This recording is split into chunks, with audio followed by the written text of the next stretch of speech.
안녕하세요. 영화 편집을 담당하고 있는 영화 편집 감독 원창재라고 합니다.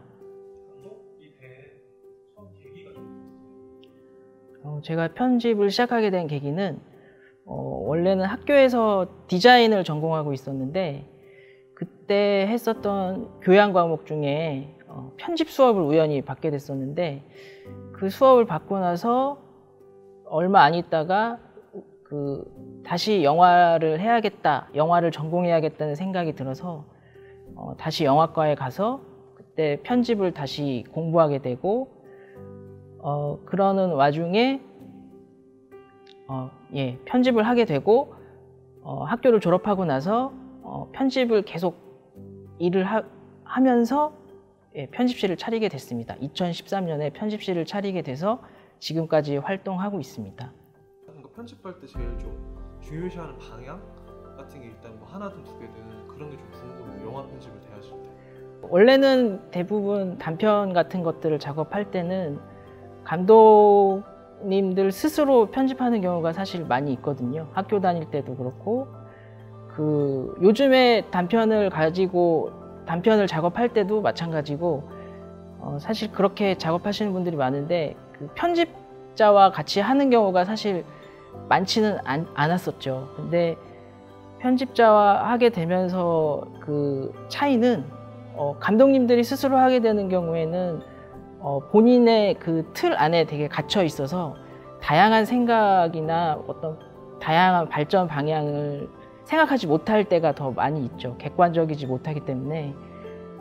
그래서 편집자와 같이 작업을 하는 경우엔 뭔가 좀 더 객관적으로 이 작품을 바라볼 수 있고 다방면으로 이 작품을 이렇게도 해보고 저렇게도 해볼 수 있는 아이디어가 좀 더 많이 나오기 때문에 그런 차이가 좀 있지 않을까 싶고, 대부분 혼자 하셨던 분들, 감독님들이 편집자나 뭐 저하고 할 때 그런 차이를 많이 느끼시는 경우가 실제로도 많고, 그 이후로는 계속 편집자와 하는 경우가 더 많아지는 것 같아요, 제 생각에는.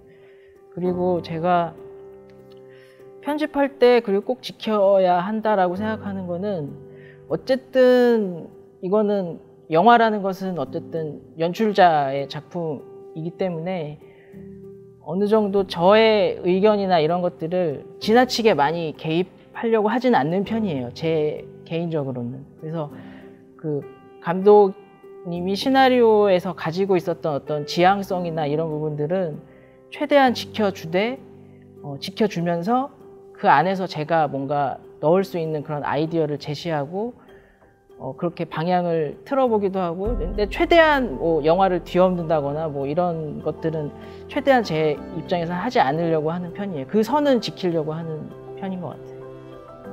단편 작업을 계속 꾸준히 하는 거에 대한 이유가 있다면 어떤 게 있을지? 사실 단편을 하면서 얻는 어떤 그런 에너지가 저는 딱 있다고 생각하거든요. 그러니까 기존의 어떤 상업 영화나 뭐 장편 작업 같은 것들을 계속 하고는 있지만 그 틈에 시간이 날 때마다 어쨌든 단편을 하려고 노력을 하는 편이에요. 그러니까 그 이유가 어쨌든 저도 편집을 하면서 새로운 뭔가 좀 활력을 얻거나 뭐 대개는 기성 영화들을 할 때, 뭐 상업 영화를 할 때도 뭐 장편 영화를 할 때 규모가 좀 있는 영화는 되게 굉장히 안전한 노선으로 가려고 하는 뭐 편집이라든지 연출 방식이나 이런 것들이 되게 실험적인 것들을 만나기가 쉽지는 않은 편이에요. 근데 어쨌든 단편 영화들은 계속 지금 젊고 계속 새로운 이야기를 들고 나오고 형식을 들고 나오는 경향이 어느 정도 있어서, 그러니까 그런 것들을 저도 같이 작업하고 소통하고 하는 과정에서 저도 에너지가 되게 생기고 아이디어도 되게 생겨서 뭐 다른 작업을 할 때 도움을 얻기도 하고, 그런 것들을 바탕으로 해서 저도 얻는 게 많기 때문에 단편은 어쨌든 틈나는 대로 계속 기회가 되는 경우에는 계속 스케줄 조정을 하면서라도 계속 하는 편이거든요. 그러니까 제가 얻는 게 더 많은 거기도 하죠. 어떻게 소통해야 될까라는 고민이 있을 것 같아요. 예. 감독님 입장에서 특정 사례를 좀 얘기해 주실 수 있다면은. 그런 것들이 하도 워낙 케이스 바이 케이스로 다양하기 때문에 뭐 하나 콕 집어서 얘기하기가 사실 힘든데, 제 개인적으로는 단편 작업을 할 때 볼 수 있는 작품인지 모르겠는데, 그 오성호 감독의 그 연애 경험이라는 작품을 했을 때 그때 당시에 영화는 굉장히 재미있고 재미있게 뽑힌 영화라고 생각을 했는데, 제 입장에선 되게 엔딩이 마음에 들지 않았어요. 기존에 갖고 있는 시나리오에서 표현된 엔딩과 어쨌든 그대로 찍어왔으니까 그 찍혀져 있는 엔딩이 물론 좋은 엔딩이었지만 약간 좀 2% 부족하다라는 생각이 들어서 그 엔딩을 제가 빼자, 그 엔딩을 과감하게 한번 빼고 다른 부분으로 그 본편에 있는 부분을 활용해서 엔딩을 한번 만들어 보자 라고 제가 제안을 한 적이 있었는데, 감독 입장에서는 굉장히 고심이 많이 됐을 텐데, 뭐 여러 가지 또 뭐 회의를 하고 계속 설득하고, 그러니까 저는 그 대부분은 연출자의 의견에 맞추는 편인데 그 부분은 제가 되게 명확한 기준이 생겼었던 것 같아요. 이 방향이 맞다라는 어떤 판단이 서서 계속 설득을 해서 엔딩을 바꿨던 적이 있었거든요. 근데 그 부분에서 후에 그 뭐 감독도 마찬가지고 그 감독님도 마찬가지고 관객들의 평을 봤을 때도 그 엔딩이 좋다는 얘기가 굉장히 많이 나왔어서 그 굉장히 잘 된 사례 중에 하나가 아니었을까라는 생각이 들고요. 그 반대의 경우는 그렇게 소통이 힘들었던 경우는 사실 굉장히 많았죠. 굉장히 많고 굉장히 많고, 제가 요즘이 아니라 예전에 비추어 봤을 때 제가 후배 작품을 한번 편집을 한 적이 있었는데, 제가 선배의 입장이고 후배 영화를 편집한다는 생각 때문에 그랬는지 모르겠지만 제 기준에 맞게끔 계속 편집을 했었던 적이 있었어요. 그러니까 그게 굉장히 저한테는 중요한 일 중에 하나이긴 한데, 지금 돌아보면은 나중에 그 후배 감독이 했던 얘기가 기억이 나거든요. 영화가 다 완성이 됐을 때 저한테 했던 말이 이 영화가 자기 영화가 아닌 것 같다는 얘기를 한 적이 있었어요. 근데 그때 굉장히 뜨끔하다라는 생각을 했었거든요. 그러니까 이게 내가 후배고 경험이 많다, 그러니까 선배고 경험이 많다는 이유만으로 이렇게 몰아붙였을 경우에 감독도 만족하지 못하고 저도 만족스럽지 못한 이상한 결과물이 나오게 되는 거더라고요. 그래서 이게 어떠한 누군가의 그 의견만으로만 영화가 편집이 좋아질 수는 없구나라는 생각을 그때 되게 강하게 했었고, 아무리 그 방향, 생각이 다르더라도 어쨌든 끊임없이 계속 설득을 하는 과정에서 뭔가를 만들어 나가고, 나도 그렇고 감독님도 마찬가지고 서로 이제 시너지를 낼 수 있는 방향 쪽으로 의견을 조율해 나가는 게 편집에서는 굉장히 중요하구나라는 생각을 그때 굉장히 강하게 했었던 것 같고, 지금도 마찬가지로 그건 계속 이어져 오는 것 같아요. 그래서 단편들을 작업할 때 특히나 저랑 나이 차이가 굉장히 많이 나는 감독님들이 오는 경우가 많거든요. 심지어는 뭐 거의 20살 가까이 차이 나는 감독님들도 오게 되는데, 그때 제가 항상 그 생각을 하는 것 같아요.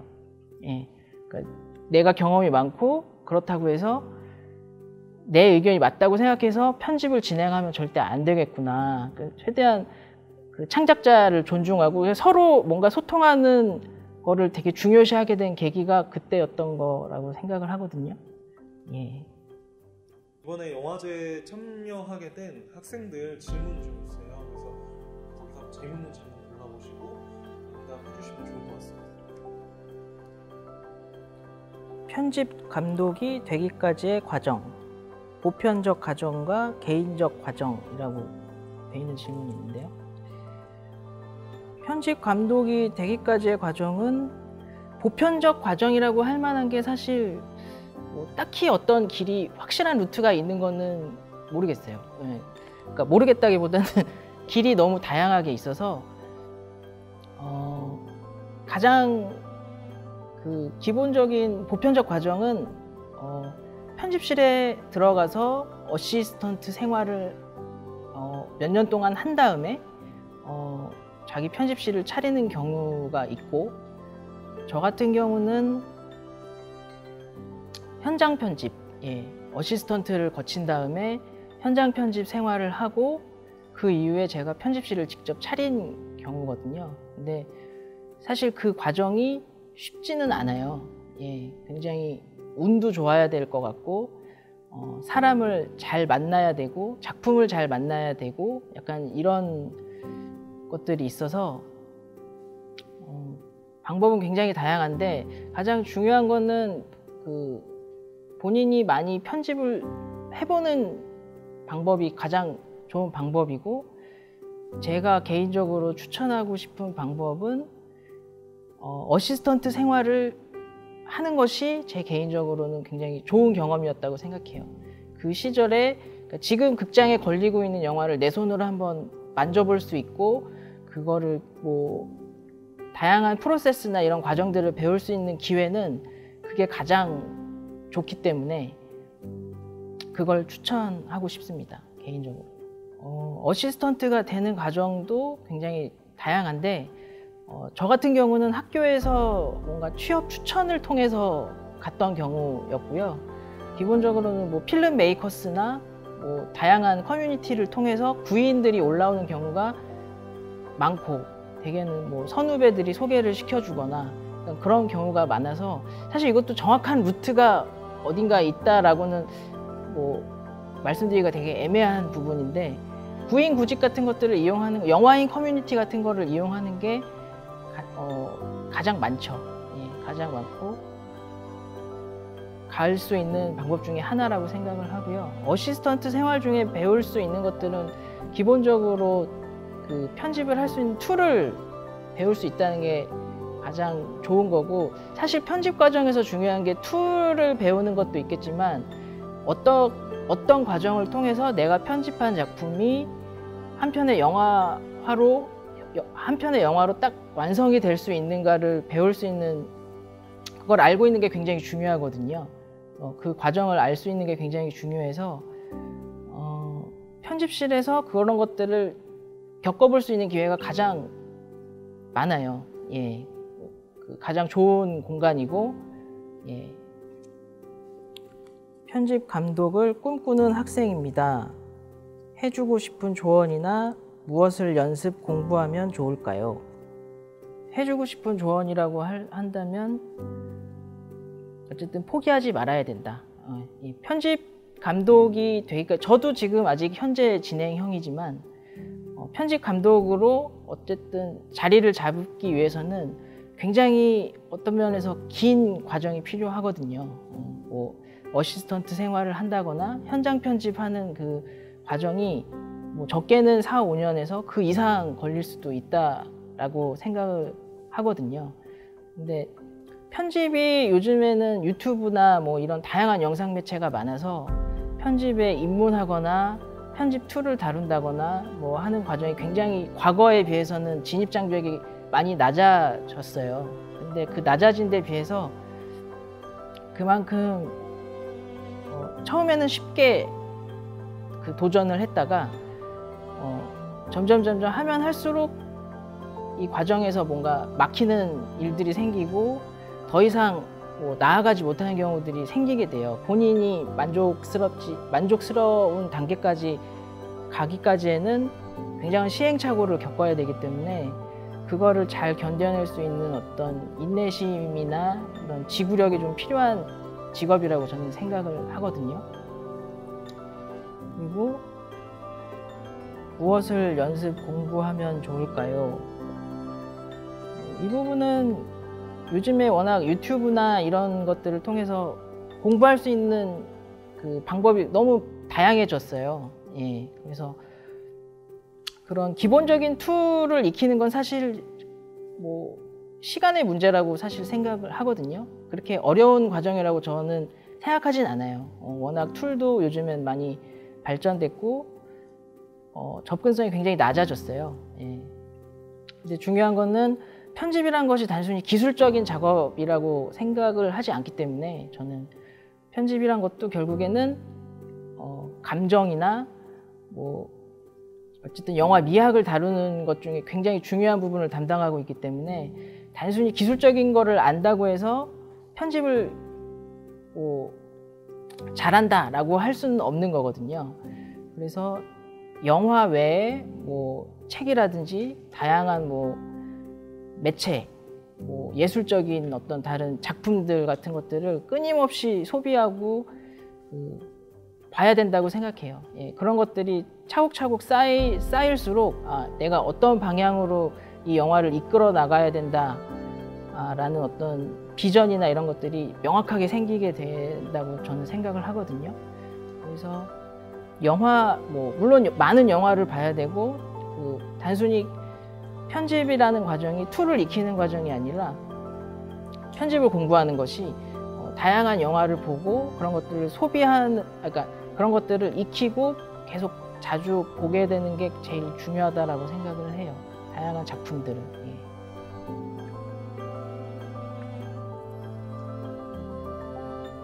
편집하다 가장 짜증날 때는 언제인가요? 편집하다 짜증나는 경우는 굉장히 많이 있는데 워낙 다양한 일들이 많기 때문에 편집이라는 과정에 결국에는 사람을 상대하는 경우가 많거든요. 결국 인간관계나 이런 것들이 굉장히 중요해요. 소통을 해야 되는 작업이다 보니까 그래서 여러 감독님들을 만나게 될 때 그때마다 뭔가 요구하는 방향이 달라져서 어떤 것들이 정답이지 않잖아요. 편집 과정이라는 것이 정답이 없기 때문에 이 감독님과 할 때는 뭐 이렇게 얘기했던 것들이 이게 좋다라고 했던 것들이 다른 작품을 했을 때는 영 아니게 되는 경우 뭐 그런 다양하게 일어나는 일들이 있어서 그런 것들이 좀 짜증날 때가 있죠. 예. 그런 부분 제 마음같이 될 때가 없을 때가 더 많으니까 그런 것들인 것 같아요. 예. 현장 편집 도입에 대한 생각은 현장 편집이란 게 2000년대 초반에 이제 도입된 걸로 알고 있는데 그때 당시에는 어쨌든 필름으로 영화를 찍기도 하고 그래서 지금처럼 디지털화가 돼 있는 현장이 아니었기 때문에 당시에 어떤 효율성을 위해서 시작했던 게 현장 편집이었다고 생각을 합니다. 예, 그래서 이 컷이 정확히 연결이 되는지 어떤 영화가 스크립트대로 대본대로 잘 진행이 되고 있는지 어떤 판단의 용도로도 많이 쓰였었어요. 예. 현장 편집이란 것이 사실 도입된 지 굉장히 오래된 분야라서 저 스스로도 현장 편집을 했었고 현장 편집을 담당한 적이 있었거든요. 저도 한 3, 4년 정도 했었는데 현장 편집의 장단점은 굉장히 뚜렷하다. 요즘 같은 경우에는 단점보다는 장점이 더 많다라고 생각을 하거든요. 제가 본 편집을 이제 하기 전에 현장 편집본을 먼저 보고 감독의 의중이나 감독이 생각하고 있는 어떤 부분들을 현장 편집을 보고 판단할 수가 있어요. 그래서 그거를 바탕으로 해서 제가 편집하는데 어느 정도 영향을 받을 수도 있고 감독과 어떤 커뮤니케이션을 그걸로 더 뭔가 용이하게 할 수 있는 경우도 있고 예, 그래서 현장 편집은 요즘 같은 경우에 더 필요하다라고 생각이 들고 현장 편집에 너무 의존하는 경우가 많기 때문에 뭐 단점이다라고 하는 경우도 있는데 저는 현장 편집하는 분들이 요즘에는 워낙 많기도 하고 현장 편집을 일종의 편집 감독이 되기 위한 어떤 준비 과정으로 생각하시는 분들도 있기 때문에 예, 저는 좋다고 생각합니다.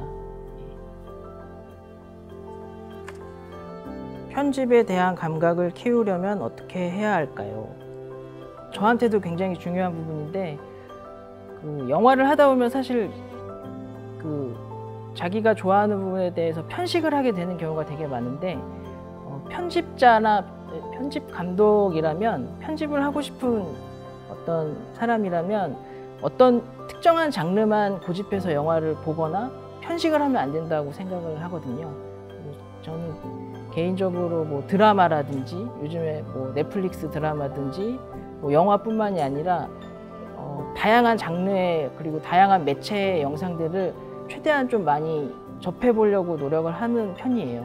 예, 그래서 뭐 유튜브, 심지어 뭐 유튜브에서 하는 뭐 편집 방식이라든지 그런 것들도 일종의 다 트렌드라는 게 있어서 어떤 그런 부분들을 저도 캐치를 해놓는 것이 그리고 감독님들과 소통하거나 뭐 이런 부분에 많이 도움이 되기 때문에 본인이 좋아하는 어떤 부분에만 특정해서 영화를 보거나 뭐 작업을 한다기보다는 다양한 방식의 그런 장르의 영화들이나 영상물들을 끊임없이 흡수하고 소화하려는 노력을 해야 될 것 같아요. 예, 그런 것이 감각을 키우는 방법 중에 하나라고 생각합니다. 전하고 싶은 얘기 하시면서 마무리 인사 이렇게 해주시면 좋을 것 같아요.